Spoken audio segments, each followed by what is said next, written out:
just it's a growing pain of sorts. You know what I mean? We know that our country is progressing. We know that on the other side of that progression, that we all are going to be better. I think our community and people who are essentially descendants of the cornerstone of this nation. And the cornerstone of this nation is the Constitution is important, the founding fathers is important, but free labor allowed all that to stand. And as a descendant of a slave, and when I say descendant, I don't mean anything wrong. My great grandmother taught me how to sew a button on a shirt as she was sewing blankets that we still use in my house. Her mother was born enslaved.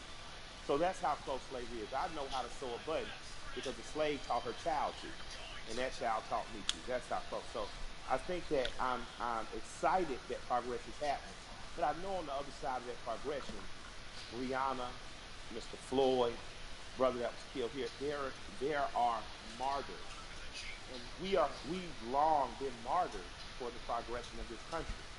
And I hope that as we enter into another martyrdom, another black person has died at the hands of the state.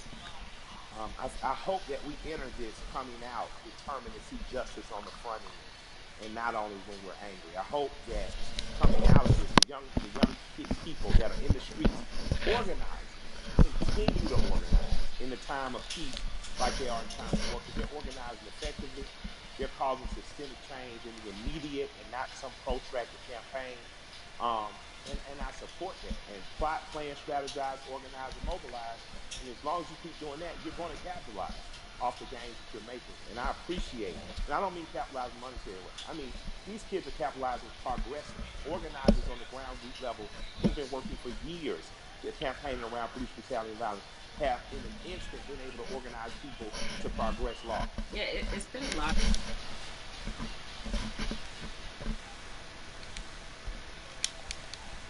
about the progression from, say, Ferguson to now, and it's been pretty Yeah, outstanding when you think absolutely. about it. What has impressed you the most about what you're seeing right now? What has impressed me that Mhm. in '92 we rioted in Atlanta. There were riots in other cities. There were riots in Los Angeles. But there was such a stronghold on information. Local news wouldn't let whatever cities know until after the vote. What's impressed me is the ability to use technology. We haven't gotten as efficient as Hong Kong, but it's coming. You are seeing at a day and age where in an instant people are able to mob on a place, people are able to say what needs to be said and go and get going. You're seeing in an instant what our grandparents were able to do. Like we have a house party app in which people can sit down on that house party app.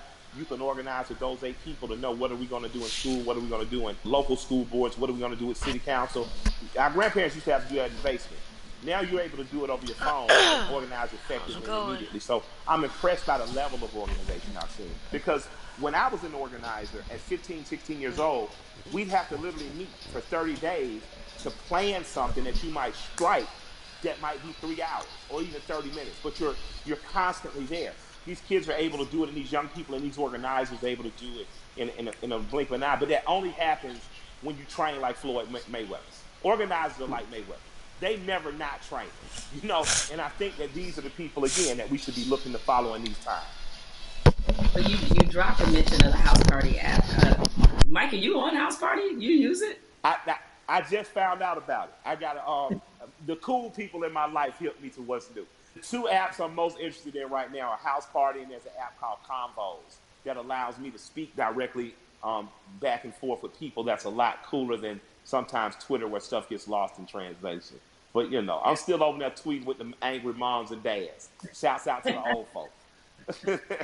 I think about where activism was on this issue in particular when Ferguson happened, and looking at it now, and it's while there was definitely a lot of positives that came out of Ferguson, particularly the Black Lives Matter movement. Seeing the level and the difference is that clearly there was a lot of lessons learned there, and they've Yeah. applied them now, and so there it definitely seems much more cohesive, and that's been impressive. What has impressed you about what you're seeing, especially from these young people who really have seemed to Back. seize this moment? What I've seen be most beautiful about this time is kids have the ability to adjust and move and be like water. They're truly plotting, planning, strategizing, organizing, mobilizing. The skateboard kids came in. Usually you would see in the 60s, black people who look like me. We make public protests. We get our heads split open. Sympathetic whites and allies and people who truly believe in freedom, justice, and equality enter the stage. Now, not only are you beating black people, you're dragging off white people. Like, and it became a tapestry, a unified front to give us our most basic civil rights and acknowledge our human rights. That tapestry is happening again, and it's happening in a bigger and better way. I was talking about those skateboard kids. I saw those kids first come in as defenders. When police were hacking with people with batons, they held up the skateboards to protect them. Most kids who skateboard, my kids skateboarders, most skateboard kids in the South don't look like me, right? But I saw the skateboard community literally come in and save protesters from beatings. And then they got really frisky and they started attacking back. And I was like, this is, although I don't, I don't want violence in the streets because those kids deserve to grow to be adults without being soldiers against the state that their parents pay taxes to. It impressed me that the proletariat showed government that you work for us. And in this moment, we are exercising our right to make public display of the evil that has happened. It makes me proud that I live in a country that has long promised equality, rarely given it to people who look like me, people who don't look like me defending. You made an interesting note and observation about the skateboard crew. And I think anybody who's watching has noticed that it's not just black people who are out here protesting. No, it's not. It's a tapestry of people. It's a tapestry of people. The Amish. The Amish. Yeah. Wasn't that crazy? I didn't even know the Amish saw the news. I was thinking, who told them? Right? Yeah. I was like, I didn't right? I was so impressed though. I was so thankful. My heart was filled with joy. Yeah, so you're seeing all these different types of people that you never thought this issue would resonate with them. It kind of reminds me of your music. Your music is unapologetically pro-black, unapologetically, right? Absolutely. But yet, when you look at a Killer Mike fan, it's across multicultural section of people. Yeah. Why do you think your music is able to resonate that way, despite the fact that you are also clearly talking to your people? Yeah, I'm proud to be me. I like me. I like black people. I'm not making no excuses. I'm not making no apologies coming in the door. I love us. I am in love with us. And because I love me, it has nothing to do or affecting my love of others. I have a very good friendship with East Indian cousins, Raj and Neil. They own the store right next to Walters on What's Happening. So if you're from Atlanta, you know about Walters. If you're a big guy from Atlanta, you know about, the store right next door. These guys have always just been good to me. Raj went to India. He came back, brought my wife incense, these beautiful little elephant characters. He's proud to be Indian. I've learned about being Indian from my Indian friends. When you're truly who you are, how could you be offended? How could you not love it or like it? Like, man, I'm a part of the original people on earth. I'm from the continent that birthed all humanity. I think when you wear that proudly and unapologetically, and not from a place of needing someone to be below you, there's no reason for a people not to like me. I like you. I got plenty of heroes that don't look like me. There's a portrait of John Brown on my wall in my basement. He's a hero. He doesn't have to look like me. You know what I mean? But I refuse to act like people who look like me aren't great. I didn't say good. I didn't say good enough. I didn't say equal. I said great. I'm from a great and mighty people. And if you can't accept that, then maybe I'm not for you. But I believe that because I am simply who I am, I believe that gets accepted. Because you know what? I remember being on a tour bus, and I'm on there with a bunch of Northeasterners because of course, my rap partner's a white guy from Brooklyn. And we're on there and watching Swamp People, and everybody's laughing. And I come up and stagger into the front, and I look at it, and I start smiling, and I look at the room and say, I got more in common with them than any of y'all. And I just walk to the back.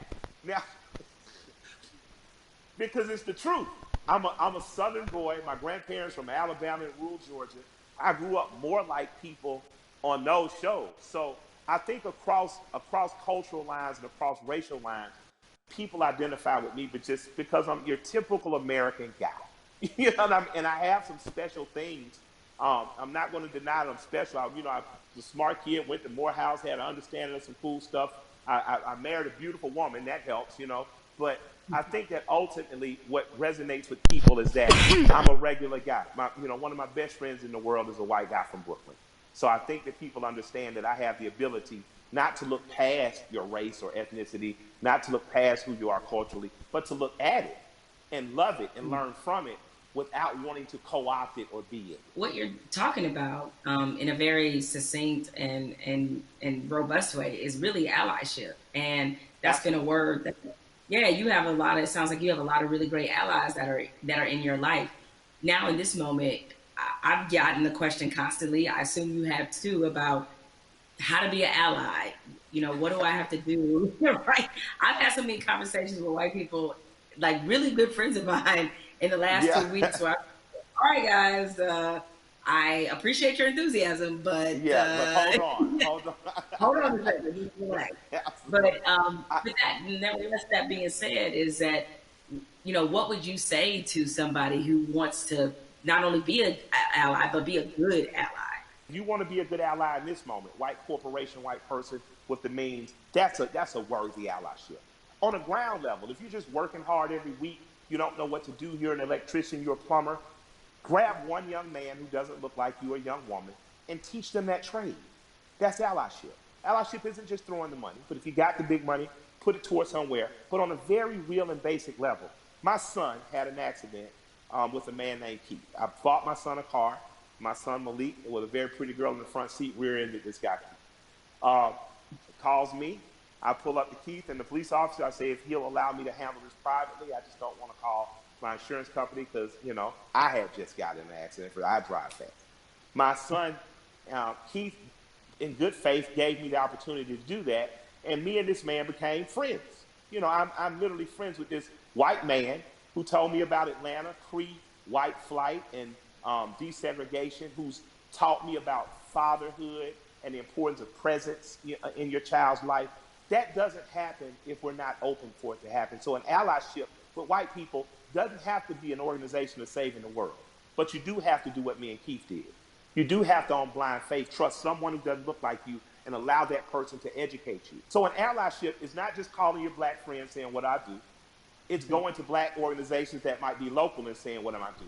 It's calling your friend and saying, what's the next thing you're doing? And I want to be an extra set of hands. Doesn't mean you get to go to the black people meeting, but it does mean that they say, I'm going to feed people on Skid Row. You show up, and you show up with empathy and care, and you do it. And I'm going to tell you, we need doctors in that space. We need lawyers in that space. We need legislators in that space. We need the people who are really empowered to be in that space, because there's some things that need to happen on ground level that once the grassroots people have gotten it here, there needs to be money put behind these things. A lot of the problems that we have now that are erupting could have been solved in 96, 2006, 2016, and all these other years, but we chose not to because we trusted the right thing's going to happen. Right thing's not going to happen unless we make it. And after that, you have the potential to truly be brothers and sisters. You have the potential to be past the letting cultural, national, religious markers evict the fact that I know that I'm talking and I'm with a human being, and at our very core, past any physical difference, my job is to honor the soul of that other human being. So there's no need to have allies because I'm not at war. I truly have a brother and sister. There's no need to have an ally because there's no threat of war. I refuse to send any 18-year-old boy or girl off to die. And that has to be something that's much, much deeper than policy, much, much deeper than the human condition in the last 500 years. We have to get back to it. Whatever So you say, that's my person humble that opinion. joined. I don't know, where that takes white America, but I hope we stay standing up, fighting together. Mike, we've been having this great conversation, and a lot of people watching, they probably want to know, because again, these things happen in flashes where 1 minute we're talking about this, everybody's fired up, everybody's willing to do Yeah, things, and then the next minute, the momentum dies. So how can the people who yeah. are watching now, how can they keep this conversation, this action, this momentum going? Take this conversation, get 8 to 10 people around you, your neighbors and people who live within 10 square miles, and start to see what you can do to affect. And then connect with other people that may be in closer proximity, 30, 40, 50 miles, even another Some city, event or on places that are doing it Fortnite right, where they're or that are casting doing it We the right in other People. places. Connect with those people and just If all of us do a little, no one has to do a lot. If all of us do a little, if all of us pick a little to do, no one will have to do a lot. That's a word right there. If we all do a little bit, nobody has to do a I lot. have to do a lot. Um, Absolutely. Nobody has to do a lot. Mike, I have enjoyed this conversation like I enjoy every conversation with you. I can You know I certainly love it. talk to you. Yes, it is mutual. The mutual respect Absolutely. and love of society right here. Thank you, Absolutely. and more importantly, thank you for everything you do on the ground. I mean, so many people. I mean, I knew that you tell the truth the way it needs to be told, but a lot of people during this time of crisis have been Yeah. exposed to you and understand that. I mean, you really are for the people. This is I called am. We the People. Absolutely. Absolutely. This is you all day long. So thank you for all the work and all the inspiration, all the words, everything that you're adding to this conversation, and more importantly to this action. With that said, we have to say goodbye, but we don't have to get out of here just yet because I'm gonna toss this on to my brother Okay. Van Jules, who can take it from here.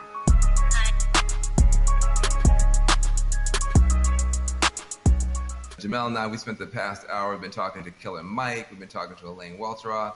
We also got a chance to see that amazing video from Lil Baby. Jamel, what did you get from your conversation with Killer Mike? And more importantly to me, what do you make of this moment that we're in? The one thing you can always expect from Killer Mike is blunt honesty. I think that's why a lot of people look at him as a really credible voice right now. He's honest about what he knows and honest about what he doesn't know. So I think when you have those elements, that's going to always make for a pretty good conversation. I'm with you. I mean, this moment at the same time is welcome.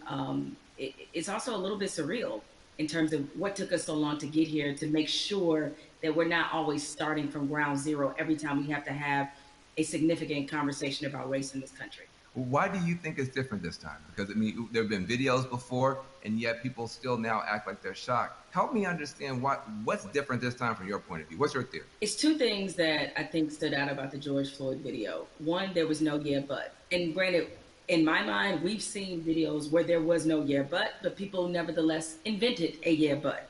But in this one, there really wasn't one, even if you were Stretch Armstrong trying to stretch and find one, there just wasn't one. What always has just stuck with me is the look on this officer's face as he was kneeling on George Floyd's neck. It was so cold. It was as if this were Thursday. And he showed such a little emotion, remorse, any emotion you want to name. He didn't show any of that as he killed a man in the middle of the street with bystanders looking on. So I think that situation, coupled with the fact we had already been reeling from Ahmaud Arbery, we had already been reeling from Breonna Taylor. And even though the situation wasn't fatal, there was definitely a storm of frustration at what happened with Christian Cooper. So this all together leads us to this moment where finally, even the most adamant naysayers who wanted to pretend as if this wasn't a structural problem, what could they say? I mean, there was nothing else that could be said. And I think everybody who was already fed up decided now is the moment, now is the time. The world has slowed down because of COVID-19. If we are going to address this, this needs to happen now. I've never seen 20, 30 million white people asking black people for leadership. That's interesting because they start, well, what do you want me to do? And I'm like, well, I don't know. Google is a powerful tool. I don't know. I'm realizing now, though, that this is an honest question. How do you think that we as African Americans and our allies can rise to meet a moment like this and actually accept the fact that we may actually have a couple million new allies? And how do we deal with that? That's new for us. I use the word leadership because there's a difference between us being put in a leadership position and us being put in an educational position. The educational part, we are long past, right? Like we don't want to be educating anybody else about race. We're not here to soothe you. We're not here to make you feel better. But leadership is something different. And it looks different depending on how you want us to take that leadership. Certainly, we are accustomed to being a voice on these issues. We're accustomed to setting the agenda. It's fine if we continue to lead in that direction. I think what we're looking for is if this were, a relay race, we want to pass the baton and we want you to be able to say, okay, here's what we've been feeling about this issue. Here's what needs to happen to change it. the other part of this race is that you got to be willing to run it just as hard and as fast as we are. Because if you're not, that's why we remain stuck in the flying pattern that we've been in for hundreds of years and decades as we've tried to reconcile this issue. So we have to figure out what is the most useful way of allyship. We see a lot of people throwing statements around. We see a lot of people throwing money around. We need that to be a focused effort, and more importantly, to be vocal about it. I can't take any more double-sidedness. There can be no more other-siderisms, if I may make up a word, meaning that you give over here and you're a company that is like, yeah, Black Lives Matter, except for in my boardroom where they don't, or except for my organizational chart where they don't. So I'm done with that, right? That's great. Charity's great. Charity doesn't change structural racism, right? What changes it is when you actively look in your building and ask, why aren't there more Black people in this building, in this boardroom, in this C-suite? So the allies that we have, what you can do, change the structure and cultures of your companies, of your businesses, of wherever it is you have influence. Start there. The thing I try to tell people is, it puts us in a no-win situation. I want our white sisters and brothers to be better educated and to care more, but I don't want to have to bear the burden of trying to teach and educate all the time. The reason you pay tuition is because it's costly to educate someone. You coming up to me and saying, educate me, that's costly to me emotionally and from a time point of view. Also, I think we have to be very honest. Nobody would go up to somebody and say, teach me Russian in 5 minutes. And by the way, make me feel good about it. But I mean, wait, hold on a second. Like, you want me to teach you about racism, which is the history of race in America is just as complicated as Russian. And you want me to teach you that in 5 minutes. And also, if I make you feel bad about it in any way, now I got to be your therapist too. And like you said, soothe you or whatever. That's got to stop. I would love for somebody to come to me and say, I made my whole family watch the 13th and read The New Jim Crow and read White Fragility. And we had a question on page 52. Now, hey, we can have that conversation all day long because you're doing your homework, but don't flop on me like you never heard of Google.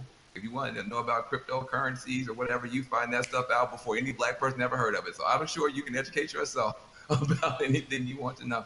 I have to say something to you because I've never gotten a chance to talk to you. I feel like I know you because I'm such a big, mad, crazy Stan and fan. But I love you to death. I just am so proud of you. I'm saying proud of you almost as Patrick. I am so proud that you exist. Where do you find the strength to continue to do what you're doing and say what you're saying, even in the face of opposition, to the point where now the whole world has to listen to you? Where did you find the strength when they weren't listening? I guess maybe this is just part of the Black woman's condition, is that we don't know any other way. And most of us, I come from a line of Black women who were just like this. My mother's like this. My grandmother was like this, where it's the old phrase we've all used as Black people, making a way out of no way. And scream until they hear you. You know what I'm saying? Is that because the opposite, to do the opposite of that is what? Is that I can't even afford to do that. I don't know any other mode but to fight for what's right, but to try to stand on the right side of history, but to speak for people who don't have a voice or a platform as large as mine, because somebody did it for me. What advice do you have for people who want to have these conversations, maybe not as well spoken, not as well read as you might be, but who really are sincere and want to have a conversation? I think you have to start from a point of honesty and being real about what some of your beliefs, prejudice, biases are, where they come from, why you learned them. I think if you take anything else beyond race, as we get older, we do a whole lot of unlearning, young folks. When you get to like your 30s, you do a whole lot of that, right? But my advice is to always start from the point of truth and honesty and self-awareness. And you'd be surprised what you can get accomplished just by digging into those things. I mean, if you come from a racist background, or if you come from where race was talking about a certain way, be honest about what those conversations were and what they taught you. And ask yourself, is this the kind of person that you really want to be? Yeah, I feel like there's a 21st century mindset and a 21st century skill set that, everybody's going to need. A mindset of empathy, I mean, we're going to be dealing with people, every color, flavor, every kind of human being ever born. We all have to deal with each other now, because of the internet, because of just the world economy. You're going to be competing against people in China and Nigeria. That's just the world. So you have to have a mindset of empathy to really try to understand where people are coming from. You have to have a skill set of listening. If you understand this conversation, you can talk to black folk and brown folk and Muslims, everybody else. So we're trying to confer a benefit to you. We're trying to make you better. It'll make my life better, but it'll make your life better too. Now, what charity are you supporting? Well, some people can maybe see my T-shirt. It says "Support Black Journalists." Right? The lack of still Black journalists in most newsrooms is pretty appalling. What changed my life and what got me really on the right path in this business was being a member of the National Association of Black Journalists. NABJ is the largest minority journalism organization in the country. The development, the networking, job fair, internships, scholarships, what happens there has changed lives. It changed a lot of people's careers. I mean, people like you, Van, and everybody you want to think of, Roland Martin, Soledad O'Brien. It's just a number of people, Michael Wilbon, that are a part of this organization and have been able to build legacies there. And so it's on us to, again, usher in this next generation of young journalists who, I get it right now, feeling really discouraged when they look at not just what a lot of newsrooms look like, a lot of networks look like, but also we're under the under the shadow of a pandemic right now. So there's a lot of journalists who have lost their jobs. A lot of companies are downsizing. They need a reason to believe and to be in this business. And so NABJ has done so much for my career and continues to do that for others. So that's the charity that I support and the organization that has changed my life and that of many others. Well, listen, I second that, third that, and fourth that. NABJ is a beautiful organization. I've got groups I want to support as well. But what I want to say to you is just thank you, thank you, thank you for your light, for your leadership, for your courage, for your entrepreneurship, for your T-shirts and all that type of stuff. Make sure to support the sister businesses, and let's keep this conversation going. Much love to you. Thank you, Van. This is a pleasure. I got good news for you. I got bad news for you. The good news is that people are activating all around the world, all across the planet for change. That is a powerful moment. Here's the bad news. Unfortunately, this is not a one answer fixes everything situation. We're talking about systemic problems, which means it's not just one law or one person. You need 360 degrees of change to shift to get the outcome that's right. But we can get there if we keep talking, if we keep working, if we keep building. And if we do that, we can reshape America. That can be done. It's been done in the past. We can move the whole world in a better direction. So I hope that your cell phone right now is full of screenshots of these tools that we've been trying to give you to continue taking action from this virtual town hall. When this stream ends, the conversation should not end. We got to keep pushing. We got to keep going. We are in an important moment in history. And what you do is going to determine the outcome. 2020 is going to be talked about for 20 years, 100 years, maybe 1,000 years. But the future's not written. It's up to what you and I do and what you and I decide is going to happen. So I want to give a special thanks to the powerful voices that we've had, Elaine Welteroth, Killer Mike, Jamel Hill. Make sure you visit 50percentpledge.org to learn more about the power of money. Also visit my organization, reformalliance.com. We're trying to make a change. Let's be about it, not just talk about it. I'm Van Jones.